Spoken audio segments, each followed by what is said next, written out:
Fox News Alert now. Sources telling Fox News President Trump is expected to hold a national security meeting on Afghanistan today.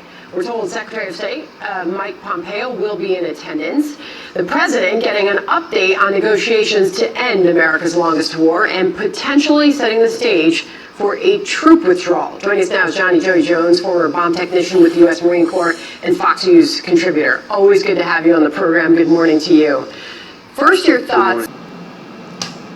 All right, friends, I'd like to show you something that is right now unfolding with Donald Trump having a very deep, quick security assessment of Afghanistan, because it looks like he is going to, he has made up his mind to withdraw the troops. We were saying that he is going to do it.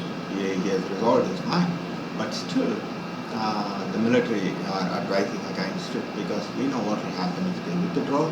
The vacuum will be created, and in the vacuum there will be all kinds of forces entering into it. So Modi and Rajnath Singh must move fast into Afghanistan. Otherwise, Pakistan, Al-Qaeda, ISIS will take over the post-American troops withdrawn Afghanistan. If Indian Army doesn't fill the vacuum, then jihadis will occupy, set up new bases, and from there they will bring a jihad war into India, and a war like we have never seen. And handing over Afghanistan to Taliban will make a mockery of the sacrifice of thousands of allied American soldiers who lost their lives and limbs just to stop another 9/11 from happening in their country.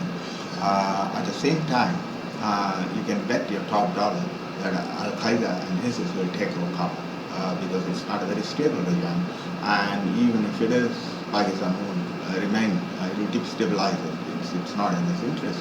And once that happens, then once Al-Qaeda and ISIS and other groups take over, they will destabilize both Pakistan and India.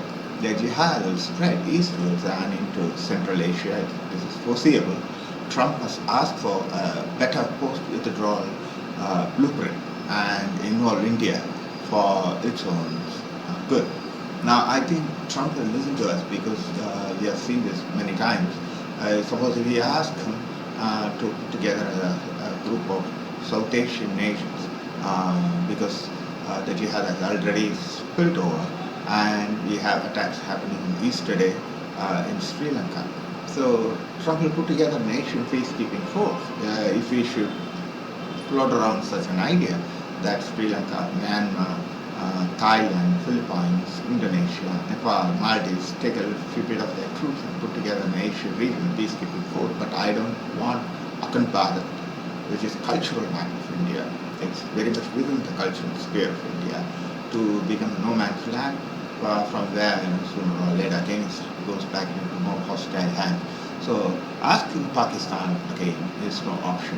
Or talking to Taliban is not at all going to solve it, because once Taliban takes over, it's back to square one, and then it's only a matter of time, sooner or later it goes back to ground zero, that is 9/11.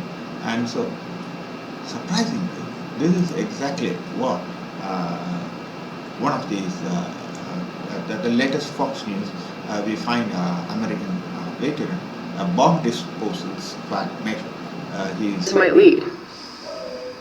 Well, I think it's important that the American people understand what these talks are. This is not the Afghan government talking with the Taliban. This is the United States government negotiating with the Taliban about U.S. troop withdrawal, and whether or not the Taliban would facilitate international organizations like Al-Qaeda or ISIS from finding a home in Afghanistan. The reason why I point that out is we're not able to know what the repercussions in the region will be. In other words, we can promise we'll take troops out and we'll do it, but when they promise they won't make Afghanistan a home for a place of home for someone like Al-Qaeda, well, the Afghan government isn't even a part of this negotiation. So how much they'll help us with this, and how much we can believe in that is in the air and kind of skeptical at best. Joey, it leads you down an obvious conclusion here, that if you do a deal with the Taliban leaders, how long is it before the Taliban's running Afghanistan again? If that's the case, then we go pre-9/11 then, Joey. Yeah, and that's the problem, right? So a lot of people don't understand that Al-Qaeda is an international terrorist organization that wants Western culture and influence out of the East, especially the Middle East. Taliban want something of the same. They want a Muslim country in Afghanistan. Some portions of the Taliban want to unite the Pashtun region, which includes parts of Pakistan, but they're more focused on the Afghanistan country. Whereas Al-Qaeda is international. It's the entire region. I get it. I guess the question should be more specific. You as a veteran, as someone who has sacrificed a great deal, how would you feel if the Taliban came back and ran that country? Well, at the end of the day, what options do we have? I would not like that. I'm sure the Afghan people aren't going to like that. But it's kind of a self-eating snake because they say their motivation is us being there to begin with. And after 20 years, they've convinced the majority of people in Afghanistan that they're only militant and that those people's lives are only oppressed because we're there. And so their reasoning is when we leave, they'll lighten up. But we know that to not be true. So we can't leave Afghanistan under some guise that the Afghan government will be stable, that people will have freedoms, that women may be driving cars one day. Those are not goals that are achievable with a lively Taliban in Afghanistan. But can we say that we're no longer going to give up U.S. lives and Afghanistan won't be a place where we can be attacked from? That's our consolation prize, and that's what we're going for. We just have to be honest about what that means. Joey, I want to transition to the news on So I believe its time has come for India to step in and assess what is actually it's so akanbar. It's in the cultural map of India, and if we do not do it, then we will be seeing that jihad sooner or later gets us spilling over from there, spreading eastward, and it's already come to Sri Lanka, Kashmir, and it's only a matter of time before they topple the regime, destabilize it, and then make a big huge cause of Kashmir and enter into India. And then we will be fighting a war with our back against the wall and inside our territory rather than like the United States do. We take it to where the enemy is and deny him a strategic death. Pakistan has strategic death. So many ways.